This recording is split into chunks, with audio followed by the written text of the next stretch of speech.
Olá, Web Condôminos. Estamos aqui de volta com mais um podcast do podcast que trata do dia a dia da vida condominial, com transmissão pelo nosso YouTube Descomplicando Seu Condomínio, com a participação dos nossos patrocinadores aqui, que a gente sempre agradece eles por estarem com a gente, o administrador Wellington Anelli, da Casinha, o síndico profissionais Renato Tabuada e Cristiane Xavier da Facilities e Leonardo Dias, especializado em portaria presencial do Grupo Alvo Serviço. Gente, eu gaguejo na hora de falar o grupo, porque eu fico olhando aqui para o meu retorno e fica aparecendo o nome da empresa ao contrário do que eu estou falando. Aí eu já não sei mais qual que eu estou falando aqui. Se eu estou falando da Alvo, se eu estou falando da Casinha, da Facilities. Então, eu vou começar a parar de olhar para o meu retorno para ver se eu não gaguejo. Então, com o podcast apresentado por esta advogada Fabiola Lopes, as portas do nosso condomínio estão sempre abertas para você. Então, quer participar aqui com a gente? Mande suas perguntas, sugestões de pauta, comente pelos nosso YouTube, aqui nos comentários, ou pelo nosso e-mail, Descomplicando o Seu Condomínio. Gente, é 2 Os, um grudadinho no outro. Então, Descomplicando o Seu Condomínio, @gmail.com. Hoje nós estamos de novo. Ela demorou para vir, mas aí resolveu, gostou. Então ela voltou esse mês. Mês passado ela veio, falou aqui da contribuição do INSS do síndico. E agora ela voltou e uma pergunta, né? Eu sou advogada, mas não faço previdência. Mas eu escuto muito dos meus síndicos, queridos síndicos, condôminos, falam assim para mim, doutora, o síndico, o empregado aqui, o porteiro, o zelador, o auxiliar de serviços gerais, voltou do auxílio doença. Ele estava 3 anos lá no INSS, estava 2 anos no INSS, estava 5 anos no INSS. Achei que ele já nem voltava mais, mas ele voltou. E agora o que eu faço? A parte trabalhista, eu até oriento. Agora, a parte previdenciária, aí eu falo, gente, isso não é comigo, isso é com a Janaína. Então, a Janaína Helena Steffen está aqui de novo com a gente. Já que eu sempre falo isso para os meus clientes, olha, a parte não é comigo, é com a Janaína. Então, a gente trouxe hoje a Janaína, entendeu? Ela vai poder aqui falar com a gente e explicar. Janaína, obrigada por estar aqui de novo com a gente. Gratidão por você estar aqui no nosso podcast. E aí eu te pergunto, faço exatamente a pergunta do nosso tema de hoje. Meu empregado voltou do auxílio doença. E agora, o que eu faço com esse empregado? Oi, Fabiola. Gratidão pelo convite de novo. É uma situação bastante delicada, essa situação dos benefícios, a gente chama benefícios por incapacidade. A pessoa está incapaz de trabalhar. O auxílio-doença hoje a gente chama de benefício por incapacidade temporária e a aposentadoria, que a gente chamava de aposentadoria por invalidez, hoje a gente diz que ela é uma incapacidade permanente. Então, nesses dois casos, o fato de o INSS dar uma negativa, dentro da normatividade, o médico do INSS deveria, e pela lei ele é a pessoa que tem o voto de Minerva. Então, o empregado está dizendo que não tem condição de trabalhar. O condomínio entende que ele não tem condições de trabalhar. Mas o INSS, o perito médico federal, foi lá e deu a opinião dele e disse que o segurado está em condições de trabalhar, ou de ser reabilitado, de retornar ao trabalho, vale a opinião do INSS. Então, a primeira premissa que a gente tem que ter nessa hora é justamente isso. A opinião do INSS vale mais. Mas na prática, né, aquela perícia lá no INSS dura, tem gente que fala 5 minutos, doutora. Aí eu entrei lá, ele mal olhou para minha cara, pegou um laudo que eu tinha, deu uma olhadinha, botou no sistema e me mandou embora. Então, a gente sabe que às vezes o INSS pode cometer um equívoco com o segurado e esse segurado aparecer de volta lá no condomínio dizendo, olha, tô sem benefício. É importante, inclusive, que essa pessoa retorne para a empresa, para o condomínio, avisando que o INSS deu uma negativa, porque eventualmente o condomínio pode, depois de passados 30 dias, o condomínio sabendo que a pessoa teve o benefício negado, ele pode caracterizar um abandono de emprego, né? Ele pode chegar e dizer, olha, 30 dias que a pessoa teve a negativa lá, não apareceu aqui para me dar satisfação, abandono de emprego. É importante, assim, isso é muito importante aí, a gente já vai até para parte trabalhista. Então, exatamente, primeiro ponto que o condomínio tem que se atentar esse empregado. Eu vi que o meu diretor olhou comigo para cara feia, eu acho que o cabelo aqui pegou o microfone, né? Então vamos tirar o cabelo para ele não olhar mais com a cara feia para mim. Então vamos lá. Esse empregado, primeiro ponto recebeu alta, entrar em contato com o condomínio e informar. Tive alta do INSS. Do INSS. O condomínio, a primeira atitude que ele precisa é mandar este empregado para a sua prestadora de serviço medicina do trabalho, para ele fazer esse novo ASO, que é o atestado de saúde ocupacional, para que o próprio médico do trabalho possa atestar se ele está apto ou inapto ao retorno do trabalho. Esse é o primeiro ponto. Ou que restrições, né? Que restrições, que ele que vai condições ter. que ele tem que voltar.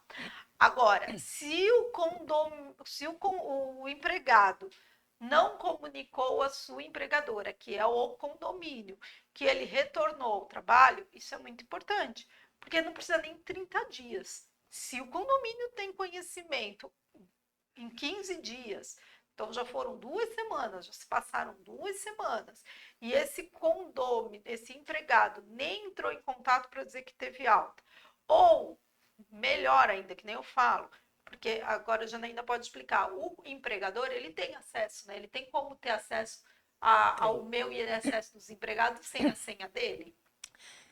Tem formas de acessar com data de nascimento, CPF e o nome da mãe, né? Você pode acessar o do empregado, mas as pessoas jurídicas têm acesso a todos os benefícios vinculados, porque na hora que o empregado foi lá pedir o benefício, ele teve que dizer o CNPJ da empresa e o último dia trabalhado. Então, fica cadastrado, a empresa tem como entrar nesse sistema com a mesma senha lá do sistema de Receita Federal, do ECAC, a senha do GOV, do condomínio, ou com certificado digital, tem CNPJ digital, né?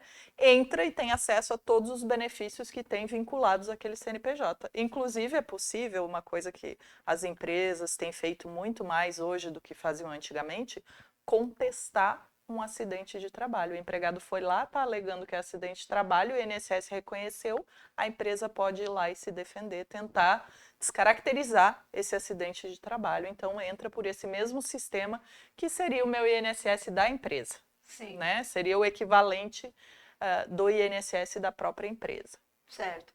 Então, aí, a empresa tendo esse acesso e vendo que o empregado está de alta e não entrou em contato, você mesmo já manda o comunicado, já vai lá, marca o exame ocupacional, o ASO, né, da medicina do trabalho, e manda a informação por meio de notificação, por meio de e-mail, WhatsApp, Telegrama, já informa o empregado que ele deve comparecer na medicina do trabalho, no endereço, e colocar o endereço para a realização dos exames de saúde ocupacional para a avaliação de retorno ao trabalho. E se ele não comparecer, ele já começou aí a praticar uma infração da CLT, que é o descumprimento, né? A não seguir as ordens do empregador. E aí, ele tendo isso, nem precisa 30 dias, com menos de 30 dias. Se ele ficar ausente, não responder os comunicados do condomínio, ele pode até ser demitido por justa causa. Agora, mais uma outra situação, né? Então, esse caso é quando realmente ele poderia voltar ao trabalho, ou então nem sabe se ele pode ou não pode, porque ele nem compareceu à medicina do trabalho. Então, tem essa parte de poder até ser demitido por justa causa.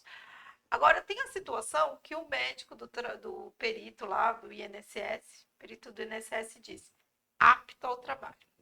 Aí o empregado vai lá para o condomínio e diz para o síndico, olha, eu posso voltar porque o INSS diz que eu posso. Minha médica particular diz que eu não posso. Meu médico particular diz que eu não posso, mas o INSS diz que eu posso. Então você encaminha ele para a medicina do trabalho. Ele vai no médico do trabalho, o médico do trabalho vem e confirma o que ele já falou. Realmente ele não pode, ele está inapto para a função ainda. E aí, o que a gente faz, Janaína? Na esfera previdenciária, a gente tem duas opções, porque o INSS é uma autarquia e dentro dele a gente tem um processo, né? Um pedido administrativo de benefício. Você marcou uma perícia, você iniciou um processo administrativo no INSS. Quando sai a decisão do INSS, a gente pode entrar com um recurso. Mas o que acontece com esses recursos, principalmente quando o que a gente está discutindo é estou incapaz ou não estou incapaz? Quando o problema é contribuição, quando o problema é outro, a gente pode até recorrer. Mas no caso de querer provar a incapacidade, o INSS vai encaminhar esse recurso para o Conselho de Recursos, que é um órgão separado do INSS. O Conselho de Recursos tem representantes das empresas, dos empregados e do governo. Então, é um órgão colegiado que vai julgar esses recursos.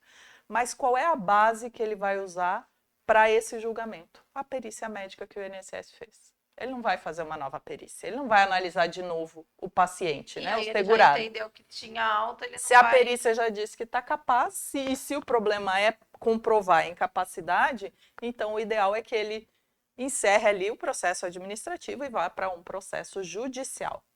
Só que aí no processo judicial a gente tem lá os percalços, vamos dizer assim, né? Porque o cliente chega para a gente no escritório e fala assim, eu preciso comprar medicação, eu não estou dando conta de trabalhar, minha família depende de mim. E a gente sabe que no processo judicial hoje, o juiz não vai dar o que a gente chama de liminar, de tutela antecipada, antes da perícia judicial. Esse segurado vai passar por uma nova perícia lá na justiça, com um médico de confiança do judiciário. Essa perícia tem levado, com sorte, 6 meses, 8 meses para acontecer. Então aí a gente vai, às vezes, um ano e meio, que a pessoa não está recebendo nem do condomínio, nem do INSS. O condomínio já entendeu que ela não pode trabalhar, a pessoa sabe que não pode trabalhar, mas ela não está recebendo de lugar nenhum. Tem decisões, né, no judiciário, na esfera previdenciária, que mesmo que a pessoa retorne ao trabalho, se a perícia comprovar que ela estava se sacrificando para desempenhar a sua atividade, ela recebeu o salário porque retornou ao trabalho e ela vai receber do INSS. Alguns retornam porque não tem o que fazer, a pessoa precisa de dinheiro, né? Eu preciso pagar minhas contas e o que eu vou fazer? Eu estou sacrificando ainda mais a minha saúde, mas eu não tenho opção. Então, ainda que ela receba o salário, se for comprovado que ela estava incapaz naquele período, ela vai receber o benefício também. E na trabalhista, se a pessoa fica sem receber salário, o que acontece? Enquanto ela está em benefício, recebendo do INSS, o contrato de trabalho está suspenso. Na hora que ela teve alta do INSS, que o INSS disse que ela está em condição de trabalhar, retorna o contrato de trabalho. Volta a estar ativo. O mais correto seria a empresa retornar o salário. E aí, não sei como é que funciona na esfera trabalhista, mas o que a gente vê é que normalmente isso se torna um grande problema entre INSS, trabalhador e empresa. Não, isso na trabalhista também se torna um grande problema, porque realmente às vezes o empregador, os condomínios vê que realmente aquele empregado não tem condição de voltar ao trabalho. O médico do trabalho atestou na aptidão, mas ele não tem outra opção, né?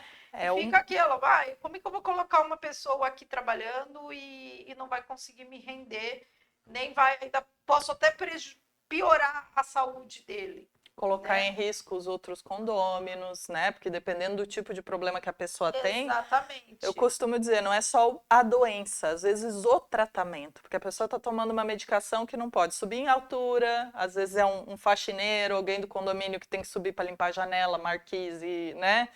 A questão do trabalho em altura, a questão de dirigir. né? Os manobristas dentro do condomínio, tem gente que toma medicação que não pode dirigir.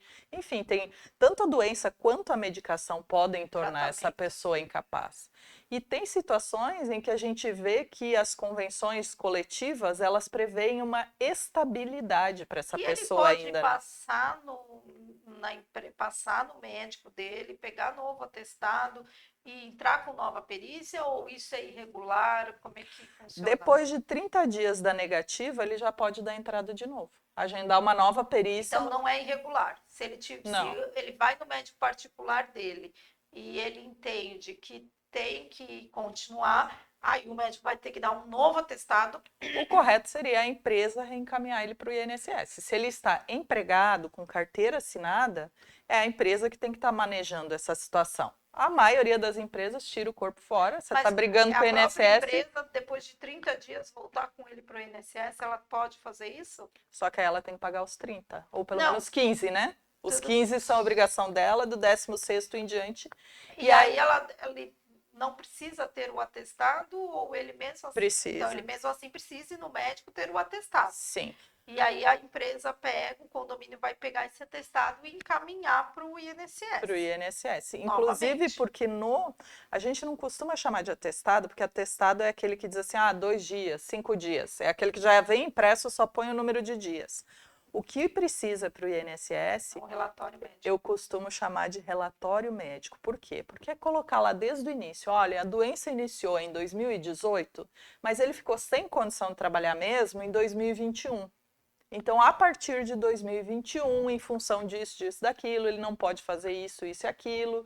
A gente quer um relatório completo da saúde da pessoa e, inclusive, é muito importante o tempo que o médico vai dizer que ele tem que ficar em repouso, porque o INSS vai tomar como base esse tempo. Então, aí não dar o atestado, mas colocar assim que ele necessita ainda de tratamento por 90 dias.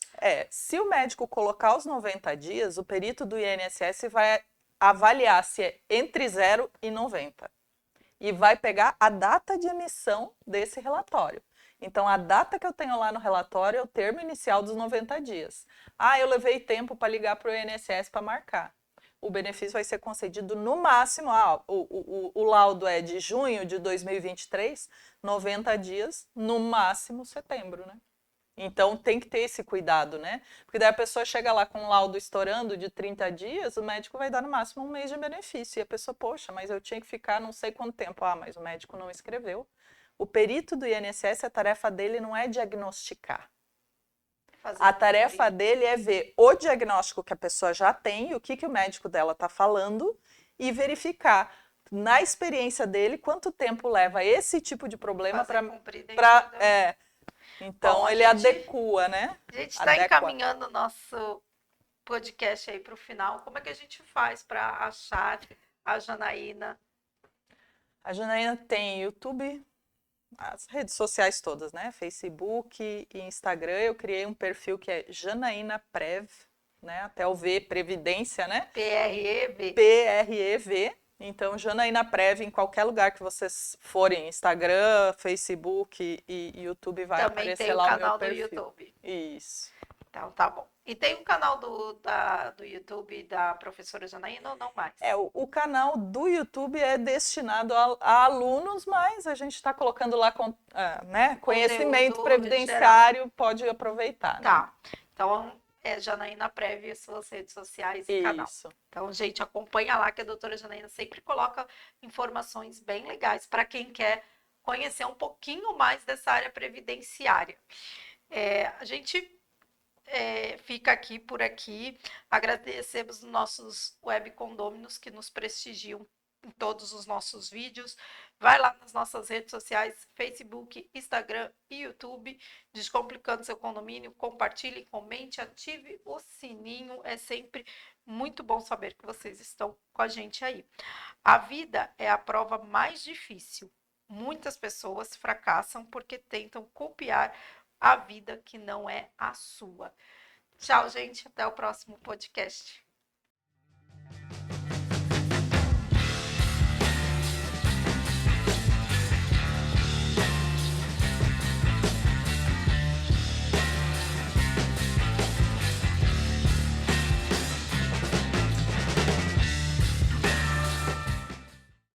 Alvos Serviços, a mais completa empresa de serviços como controlador de acessos,